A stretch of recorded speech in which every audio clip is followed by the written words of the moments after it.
ఇప్పటి వరకు కామ్లీ ప్రేమ్ ఛానల్లో ఎన్నో పురాతన ఆలయాలు, వాటి యొక్క చరిత్ర, అలాగే దైవ దర్శనాన్ని కూడా చేసుకున్నాము. ఇక ఈరోజు మనం చూసే ఆలయం చాలా ప్రసిద్ధమైందండి. ఎందుకు ఈ స్పెషాలిటీ దేనికి అంటారా? ఇది మోడర్న్ టెంపుల్ అయినా సరే ఇక్కడ చాలా దేవాలయాలు ఒకే చోట ఒకే ప్రాంగణంలో ఉంటాయి. అవి కూడా చాలా కళాత్మకంగా ఉంటాయి. వాటిని చూసేద్దాం రండి. హాయ్ ఫ్రెండ్స్, నేను మీ Kamli. Welcome back to our channel Kamli Prem. ఈరోజు మనం ద్వారపూడిలోని అయ్యప్ప స్వామి టెంపుల్కి వచ్చామండి. ఇక్కడ ఈ టెంపుల్ ద్వారపూడికే ప్రత్యేకమైనది. ద్వారపూడి అని పేరు చెప్పేసరికి మనకి ఈ టెంపులే గుర్తుకొస్తుంది. లోపలికి వెళ్ళి ఒకసారి చూద్దామండి. ఇదిగో మా ఫ్రెండ్స్ కంటి. హాయ్ చెప్పండి. హాయ్ హాయ్ హాయ్ చెప్పండి. హాయ్. ద్వారపూడి ఎక్కడ ఉంది, ఎలా చేరుకోవాలో చూద్దాము. ద్వారపూడి డాక్టర్ బిఆర్ అంబేద్కర్ కోనసీమ జిల్లా మండపేట మండలానికి చెందిన ఒక చిన్న గ్రామం. పచ్చని పొలాలతో, తోటలతో కనుల విందుగా ఉంటుంది ఈ గ్రామం. ముఖ్యంగా గ్రామం అయ్యప్ప స్వామివారి దేవాలయము, అలాగే పెద్ద పెద్ద దేవాలయాలు చాలా ప్రముఖ ప్రఖ్యాతిగాంచినవి. ఇది మండల కేంద్రమైన మండపేట నుండి 6 కిలోమీటర్ల దూరంలో ఉంది. జనరల్గా మనం సిటీస్లో వెళ్తున్నప్పుడు పెద్ద పెద్ద షాపింగ్ మాల్స్ ఉంటాయి, పెద్ద పెద్ద షాప్స్ ఉంటాయి, మనం అన్నీ కొనుక్కుంటాము. అయితే ఇది కోనసీమ ఏరియా కాబట్టి, అందులోనూ విలేజ్ అట్మాస్ఫియర్ కాబట్టి చిన్న చిన్న చెరుకు రసం బళ్ళు, ఇంకా పండ్ల తోటలతో ఉన్న చిన్న చిన్న పండ్ల బళ్ళు ఇవన్నీ ఉంటాయండి. మనకి చాలా చౌకగా ఇస్తారు, చాలా ఆప్యాయంగా ఇస్తారనమాట. మనకి ఫ్యామిలీతో వెళ్ళినప్పుడు ఇది ఒక డిఫరెంట్ ఎక్స్పీరియన్స్. కొంచెం ఆగి ఇలాంటివి కూడా షాపింగ్ చేస్తే మనకి చాలా పీస్ఫుల్గా అనిపిస్తుంది ఇలాంటి ఏరియాస్లో. కాకినాడ, సామర్లకోట, రాజమండ్రి నుండి బస్సెస్ అవైలబుల్గా ఉంటాయి. అలాగే ఆటోస్ కూడా ఉంటాయి. ఇంకా ట్రైన్లో వచ్చేవారు సామర్లకోటలో దిగి అక్కడి నుండి మనము చక్కగా బస్ జర్నీ చేసి ఇవన్నీ చూస్తూ రావచ్చు.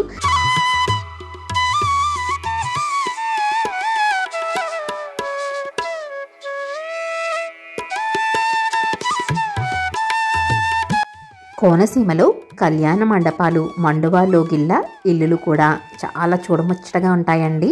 మీరు ఎప్పుడైనా సరే కోనసీమ ఏరియాకి వస్తే కనుక తప్పకుండా చూడండి, ఎంత బాగుంది. మనం కాకినాడ నుండి బయలుదేరి ద్వారపూడి వెళ్తున్నామండి. ద్వారపూడి వెళ్తూ దారిలో ఏమైనా మంచి ప్లేసెస్ ఉంటే మీకు చూపించాలని చెప్పేసి ఇక్కడ ఆగాము. ఇది బలభద్రపురం అండి. ఇక్కడ బలభద్రపురంలో సేమ్ టెంపుల్ ఆర్కిటెక్చర్ ఎలా ఉంటుందో అలానే ఈ కళ్యాణ మండపం చూసారా ఎంత అందంగా ఉందో. కోనసీమ ఏరియా ఆల్రెడీ చూసాం కదండి. మనం కాకినాడ నుండి బయలుదేరి బలభద్రపురము, వేట్లపాలెము, అనపత్తి ఇవన్నీ చూసుకుంటూ వెళ్తున్నాము. ఎంత సూపర్గా ఉందో చూడండి. అనపత్తిలో ఎక్కువ రెడ్డీస్ ఉంటారనమాట. రెడ్డి కళ్యాణ మండపము పైన టెంపుల్ కూడా ఉంటుంది. అందుకని ఆర్కిటెక్చర్ కానివ్వండి ఇదంతా కూడా ఇంత వెరైటీగా చాలా సూపర్గా ఉంది కదా. కొబ్బరి తోటలు, ఇలా గోదావరి పాయలు ఉంటాయండి, చాలా బాగుంటాయి. వరికి బాగా ఫేమస్ అనమాట.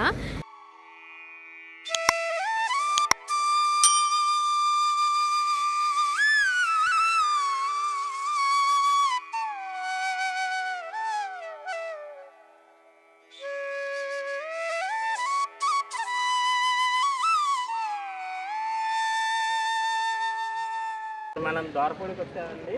అక్కడ చూసారు కదా అర్జునుడి రథం. శ్రీకృష్ణుడు అర్జునుడు రథం మీద కూర్చొని పైన మీకు ఆంజనేయ స్వామి కనిపిస్తున్నారు. సో ఆ రథ చక్రాలు, ఆ గుర్రాలు చూసారా ఎంత బాగా చెక్కున్నారు.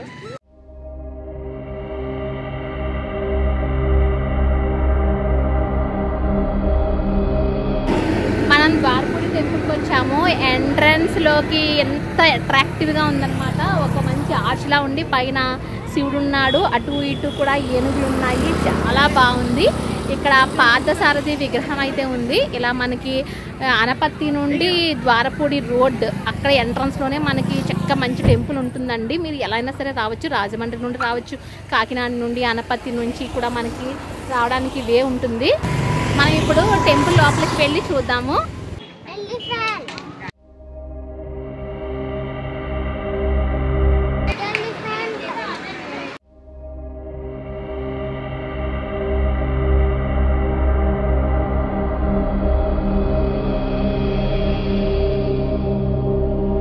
ఒకే ప్రాంగణంలో అనేక దేవాలయాలు ఉంటాయి కాబట్టి మనకి చూడడానికి ఎక్కువ టైం పడుతుందండి.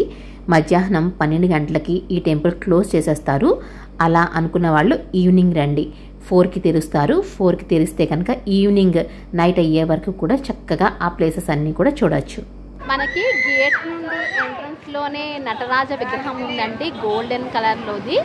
ఎంత అందంగా స్వామి నాట్యం చేస్తున్నట్టుగా నటరాజుది చాలా అద్భుతంగా ఉంది. మామూలుగా టెంపుల్స్ అంటే పెద్దవాళ్ళకి చాలా ఇంట్రెస్ట్ ఉంటుంది, దైవభక్తి కూడా ఉంటుంది కదా.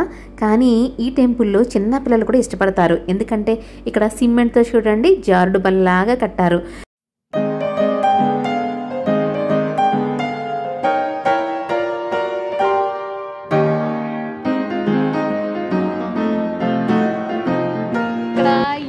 షేప్లో జారుడు బల్ల ఉంది. తోక దగ్గర నుండి వెళ్ళాలి, మెట్లు ఉన్నాయి. ఇక్కడ తొండం దగ్గర నుంచి జారుడు బల్ల అనమాట. పెద్ద గుడి కదా, ఇంకా కడుతూనే ఉన్నారు. కొన్ని విగ్రహాలు ఇంకా తయారు చేస్తున్నారు. అంటే 95% కంప్లీట్ అయింది, కానీ ఇంకా అక్కడక్కడ విగ్రహాలు కడుతున్నారు. ఇక్కడ మనకి ఏ గుడికి ఎటువైపు దారి అనేది కూడా ఫ్లో చార్ట్ ఉంది. ఇంకా ఆలయ సిబ్బంది చాలా ఎక్కువ మంది ఉన్నారు. వాళ్ళు కూడా మనకి చాలా డీటెయిల్గా ఎక్కడి నుండి ఎక్కడికి వెళ్ళాలి, ఏ టెంపుల్ ఎక్కడ ఉంది అనేది మనం మిస్ అవ్వకుండా చూపిస్తున్నారనమాట.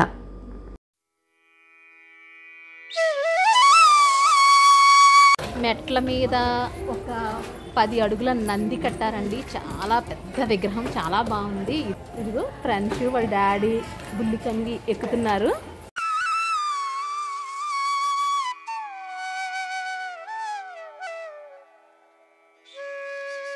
టెంపుల్ అయితే మాత్రం ఎక్కడికక్కడ చాలా నీట్గా ఉందండి. చాలా నీట్గా ఆర్గనైజ్ చేసి ఉన్నారు. మెయింటెనెన్స్ అయితే సూపర్ ఉంది. చూసారు కదా ఎంత నీట్గా ఉన్నదో.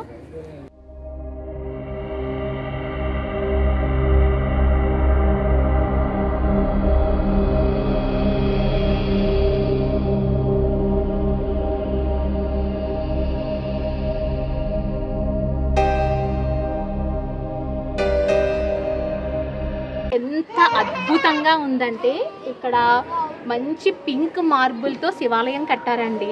శివాలయము ఒక అంతస్తు మీద ఒక భవనంలో ఉంటే కనుక దానికి ఆపోజిట్లో ఇక్కడ పెద్ద నంది విగ్రహం చూసారా, నందీశ్వర స్వామి ఆ 3 అంతస్తుల మీద ఉన్న శివాలయంలో ఉన్న ఆ శివుణ్ణి ఎదురుగా ప్రార్థిస్తున్నట్లుగా ఎంత అద్భుతంగా ఉందో.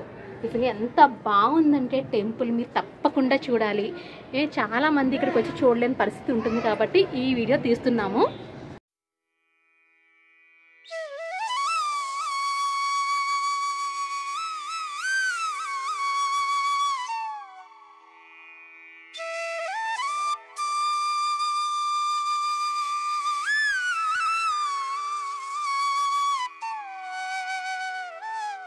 ఒకే ప్రాంగణంలో అనేక దేవాలయాలు ఉన్నాయి.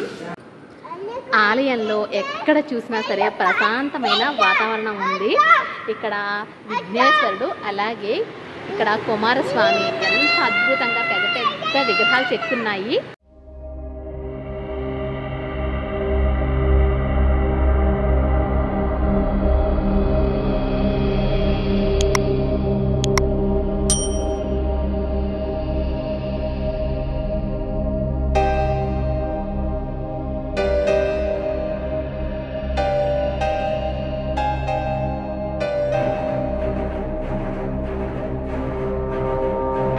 ఇది ఆంధ్ర శబరిమలగా పేరు పొందిన వారపూడి వచ్చానండి. ఇక్కడ వచ్చేటప్పటికి ఏంటంటే మనకి అయ్యప్ప స్వామికి అలాగే దుర్గాలు టెంపుల్కి కూడా ఇక్కడ సింహద్వారం ఉంది. ఈ 2 టెంపుల్స్ కూడా ఈ లోపలే ఉన్నాయి. వీటికి ద్వారపాలకులుగా సుబ్రహ్మణ్యేశ్వర స్వామి, ఇటు వినాయకుడు ద్వారపాలకులుగా ఉన్నారు. ఎంట్రన్స్ మాత్రం సింహద్వారంతో భలే ఉంది. ఆలయ చరిత్ర ఏమిటో తెలుసుకుందామండి.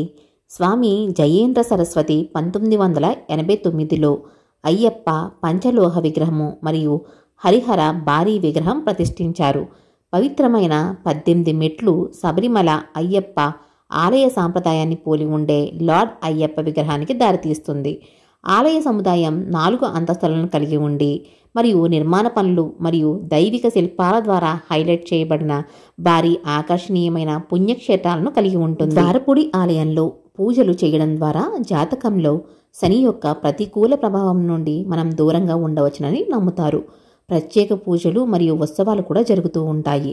మకర నక్షత్రం రోజున అయ్యప్ప విగ్రహాన్ని హంసలాంటి రథంపై ఆలయ సముదాయం నుండి మేడపాడు వంతెన వరకు తీసుకువెళ్తారు. ఆంధ్రప్రదేశ్లో ఉన్న వాళ్ళకి కేరళ కాస్త దూరం కాబట్టి మకర దర్శనం కోసం శబరిమలకు వెళ్ళలేని భక్తులు, అలాగే అయ్యప్ప దీక్షలో ఉన్న భక్తులు అక్కడ కేరళకు వెళ్ళలేని పక్షంలో ఇక్కడ ద్వారపూడికి తరలివస్తారు. ద్వారపూడి అయ్యప్ప దేవాలయాన్ని ఆంధ్ర శబరిమల అని కూడా పిలుస్తారు. ఇది అయ్యప్ప స్వామివారి గుడి అండి. మనకి నార్మల్గా అయితే అయ్యప్ప స్వామివారి గుడికి లేడీస్ని అలో చేయరు కదా, కానీ ఇక్కడైతే కనుక ఇరుముళ్ళ మెట్లు తప్పితే మిగతా మెట్లు ఉంటాయి. మనము మిగిలిన మెట్లు ఎక్కి రావచ్చు. స్వామిలకి అయితే కనుక ఇరుముళ్ళ మెట్లు ఎక్కి పైకి రావచ్చు. ఆ 18 మెట్లు ఎక్కకూడదు, కానీ మనం స్వామివారిని అయితే దర్శించుకోవచ్చు. స్త్రీలు కూడాను నిరభ్యంతరంగా ఈ గుడికి మనం రావచ్చండి. ఈ ఊరిలోని అయ్యప్ప స్వామి గుడిలోని విగ్రహాన్ని 1989లో కంచి కామకోటి పీఠాధిపతి అయిన జయేంద్ర సరస్వతి ప్రతిష్ఠింపచేశారు అని అనుకున్నాం కదండి. అయితే ఇక్కడ ఉన్న అయ్యప్ప స్వామి ఆలయానికి 1983లోనే శంకుస్థాపన జరిగింది. స్థానికంగా ఉండే ఓ తమిళ వ్యక్తి తన కోరిక నెరవేర్చినందుకు గాను అయ్యప్ప స్వామికి ద్వారపూడిలోని దేవాలయాన్ని కట్టించి ఇచ్చేందుకు సిద్ధమయ్యారు. ఇలా ద్వారపూడిలోని అయ్యప్ప స్వామి ఆలయ నిర్మాణానికి బీజం పడింది. అంతేకాకుండా ఇక్కడ అయ్యప్ప స్వామి వారి దేవాలయానికి ఉన్న 18 మెట్లను తమిళనాడు నుంచి తెప్పించిన ఏకశిలపై నిర్మించడం విశేషం. చాలామంది మహిళలు అయ్యప్ప స్వామి వారిని దర్శించుకోవాలని మనసులో ఉంటుంది. అటువంటి వారు ఈ ద్వారపూడి అయ్యప్ప స్వామి వారి ఆలయానికి వచ్చి దర్శించుకోవచ్చు. ఆ స్వామివారి దర్శన భాగ్యాన్ని మనకు కల్పించారు. ఇక్కడ స్వామివారి దర్శనం చేసుకొని ప్రసాదం తీసుకోవడానికి వచ్చామండి. అయ్యప్ప స్వామి ప్రసాదం, అన్నవరం ప్రసాదం, తిరుపతి లడ్డు ఇవన్నీ ఎందుకో తెలియదు, కానీ అసలు మనం ట్రై చేసినా సరే అంత టేస్ట్ అయితే రాదు. అమృతం అన్నమాట, అమృతంలాగే ఉంటాయి. మరి ఆ టేస్ట్ ఎలా వస్తుందనేది చెప్పలేం. కానీ అది నువ్వు కూడా దీంట్లో వేసి ఇంటికి వెళ్ళిన తర్వాత తిందామే. ఇంటికి వెళ్ళిన తర్వాత అందరికి పంచి తిందాం. ఓకేనా? రండి జ్యూస్ తాగుదాం. అక్కడ ఫ్రిడ్జ్ లో ఉన్నాయండి.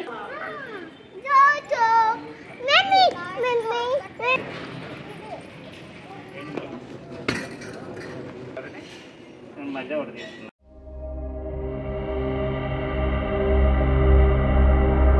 ఈ ఆంధ్ర శబరిమల అయ్యప్ప స్వామి వారి దేవాలయంలో మనము వినాయకుడు, ఆంజనేయ స్వామి, కార్తికేయుడు, అర్ధనారీశ్వరుడు మొదలైన వారందరి విరాట్ స్వరూప విగ్రహాలు ఇక్కడ చక్కగా తయారు చేసి పెట్టారండి. ఇలాంటి విరాట్ స్వరూపాలను ఇక్కడ మనం దర్శించుకోవచ్చు. పేరుకు తగ్గట్టుగానే ఈ ఆలయం చాలా ప్రశాంతంగా ఉంది. అలాగే చూడడానికి కూడా చాలా అద్భుతంగా ఉంది.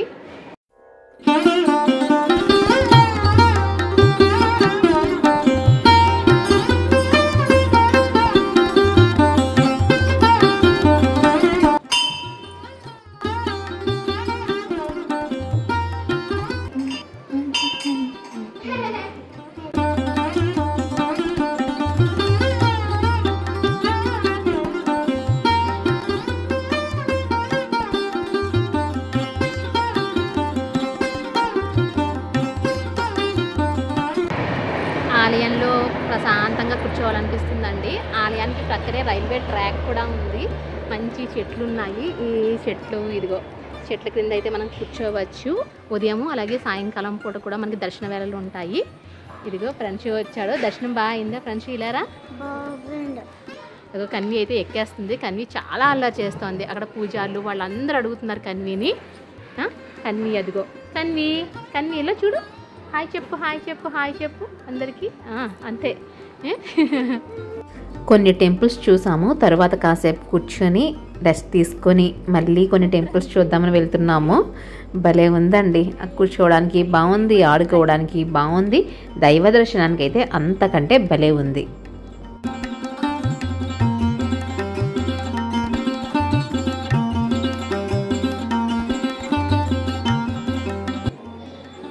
బాగుందా డ్రెస్? నచ్చిందా? ఏంటమ్మా నచ్చిందా డ్రెస్? బాగుందా? చాక్లెట్ల బ్యాగ్, చాక్లెట్ ఏం వేసుకున్నావమ్మా ఈ బ్యాగ్లో? ఏముంది? ఇదేదో ఉంది. జేజీ. అమ్మో జేజీ. ఈ టెంపుల్లో పర్యావరణానికి కూడా చాలా ప్రాముఖ్యత ఇస్తున్నారు. ఇక్కడ కొబ్బరి చెట్టు ఉంది. ఇదిగో ఎంత పెద్ద కొబ్బరి చెట్టు ఎప్పటి నుంచో ఉందనుకుంటాను. తర్వాత ఇది కట్టి ఉంటారండి. అయితే ఇక్కడ ఒక హోల్లా ఉంచేసి కూడా పెట్టారు. ఇదేమో మనకి 1వ అంతస్తు అనమాట. ఇదేమో క్రింద ఉంటుంది. ఇవన్నీ కూడా కొబ్బరి చెట్లు.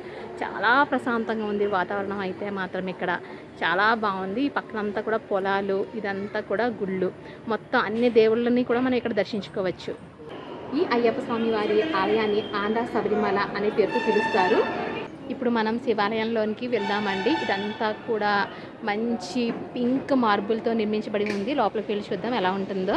ముఖ్యంగా పాలరాతితో కట్టిన శివాలయాన్ని చూడడానికి మనకి 2 కన్నులు కూడా సరిపోవండి.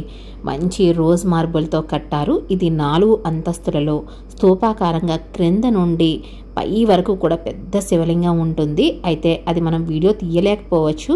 మీకు ఆలయ వాతావరణాన్ని మొత్తం కూడా చూపిస్తాను. ఇంకా పురాణ గాథల్లోని సన్నివేశాలన్నీ కూడా తెలియజేసే విగ్రహాలను ఇక్కడ ఏర్పాటు చేశారు. లోపల ఆలయం అంతా కూడా మార్పులతో ఉందండి. చాలా ప్రశాంతంగా ఉంది. చాలా పెద్ద ఆలయము. ఆలయం లోపల నుండే మనకి మెట్ల మార్గం ఉంది. 2వ అంతస్తు మీదకి 3వ అంతస్తు మీదకి వెళ్ళొచ్చు. ఇక్కడ వీడియోగ్రఫీ కూడా ఎలా చేస్తున్నారు. మనకి మూల విరాట్కి స్వామివారికి అయితే మనం వీడియో తీయకూడదు, కానీ ఆలయ వాతావరణాన్ని మొత్తం కూడా మనం చూపించవచ్చు. మనము ఇప్పుడు 1వ అంతస్తులో ఉన్నాము శివాలయంలోను.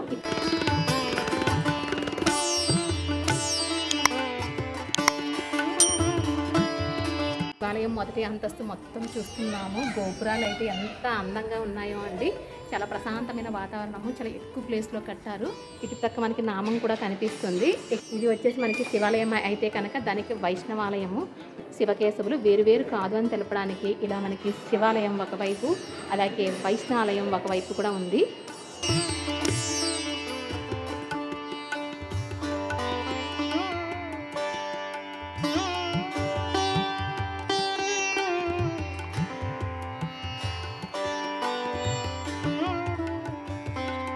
సహస్రలింగ శివాలయము. ఈ ఆలయము మనకి 3 అంతస్తుల్లో ఉందండి. ఇక్కడ చాలా ఆలయాలు ఉన్నాయి. మనము చూడాలంటే మాత్రం ఒక 4 గంటల సమయం అయినా సరే కేటాయించేలా ఉంటే కనుక అన్ని ఆలయాలని కూడా ప్రశాంతంగా మనం దర్శించుకుని వెళ్ళచ్చు. చాలా అందంగా ఉన్నాయి. చాలా అద్భుతంగా కూడా ఉన్నాయి. ప్రతి ఆలయంలో కూడా కళాత్మకంగా ఉన్నాయండి. ఆంధ్రప్రదేశ్లో చాలా అరుదుగా కనిపించే అంకాల పరమేశ్వరి దేవాలయం కూడా ఇక్కడ ఉందండి. ఈమె పార్వతీదేవి యొక్క ఉగ్రరూపం. భైరవ రూపాన్ని ధరించిన శివుడు బ్రహ్మ యొక్క 5వ తలను నరికివేసిన తరువాత శివుడు అతనిని అనుసరిస్తున్న కపాలాన్ని వదిలించుకోవడానికి పార్వతీదేవి అంకాల పరమేశ్వరీదేవి రూపాన్ని ధరించిందట. ఈ దేవాలయంలో ఎంతో మహిమాన్వితమైన శ్రీ అంకాళేశ్వరి అమ్మవారి ఆలయం కూడా ఉందండి. ఆలయంలో అమ్మవారికి ఉప్పు అభిషేకం చేయడం వలన ఉప్పు ఎలా అయితే కరిగిపోతుందో అలాగే మన కష్టాలు కూడా కరిగిపోతాయి అని చెప్పేసి భక్తుల విశ్వాసం. నాగదేవతని పూజించడం వల్ల సర్పదోషాలు తొలగిపోతాయి అంటారు. ముఖ్యంగా కుజదోషము, కాలసర్ప దోషాలు ఉన్నవారు నాగుల చవితి రోజున, నాగుల పంచమికి, అలాగే దేవాలయాల్లో కూడా సుబ్రహ్మణ్యేశ్వర స్వామిని కానీ లేక నాగదేవతను కూడా పూజించడం వల్ల మనకున్న దోషాలన్నీ కూడా తొలగిపోతాయి.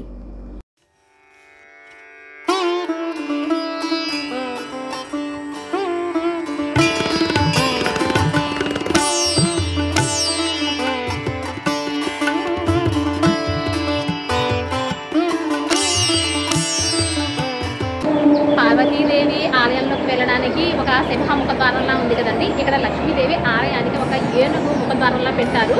చాలా అద్భుతంగా, చాలా క్రియేటివ్గా ఉన్నది. మొత్తం టెంపుల్స్ అన్నీ కూడా చాలా కళాత్మకంగా కట్టారు.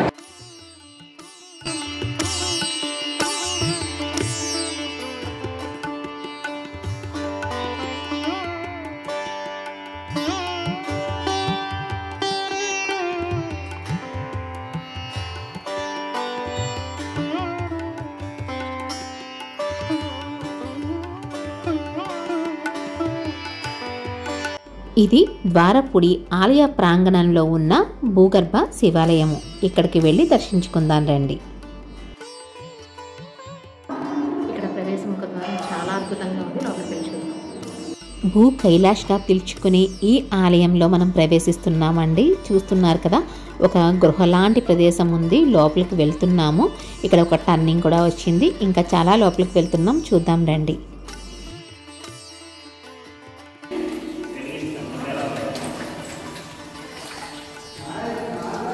ఇక్కడ పరమేశ్వరుడికి మనం స్వయంగా దీపారాధన చెయ్యొచ్చు, అభిషేకం కూడా చెయ్యొచ్చు. ఒక గృహలాగా ఉండి వాటర్తో నిండిపోయి ఉంది. అయితే భక్తులకు కొంచెం వీలు కల్పించడం కోసమని కొంచెం వాటర్ లెవెల్ అయితే తగ్గించారు ఇక్కడ.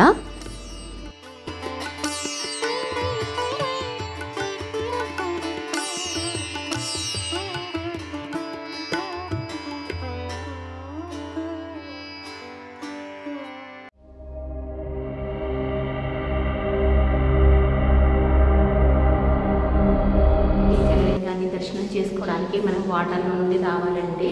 ఇక్కడ ఫిష్ లోపల ఎలా ఉంటుందో అలాంటి డిజైన్ కింద ఉంది. ఒక టన్నెల్ లాగా ఉంది. ఈ టన్నెల్లో వచ్చి ఈ జలలింగేశ్వర స్వామిని దర్శనం చేసుకోవడానికి రావాలి. ఆ స్వామివారి దయ అందరికీ ఉండాలని ఆకాంక్షిస్తూ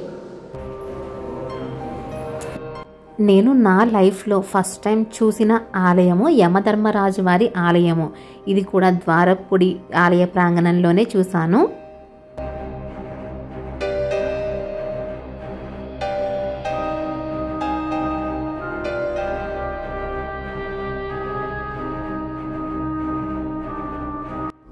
ఈవినింగ్ 4కి వచ్చామండి. ఇప్పుడు టైం 7 అవుతుంది.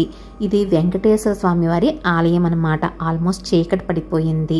బయటంతా కూడా అద్దాలతో ఉంది. చాలా అపురూపంగా ఉంది ఆలయం అయితే లోపల వీడియోగ్రఫీ కానీ ఫోటోగ్రఫీని కానీ అలో చేయలేదు. కాబట్టి లోపల మనకి వీడియో తీయడానికి మీకు చూపించడానికి అవ్వలేదు. కానీ మీరు ద్వారపుడి వస్తే మాత్రం ఖచ్చితంగా చూడవలసిన ఆలయం వెంకటేశ్వర స్వామి ఆలయం. ఇక్కడ దశావతారాలు అలాగే ప్రతి అవతారాన్ని కూడా అద్దాలతో చెక్కారండి. చాలా అద్భుతంగా ఉంది. అంటే నా మాటల్లో నేను వర్ణించలేను. ఆలయాలన్నీ దర్శించుకునేసరికి మనకి నైట్ అయ్యిందండి.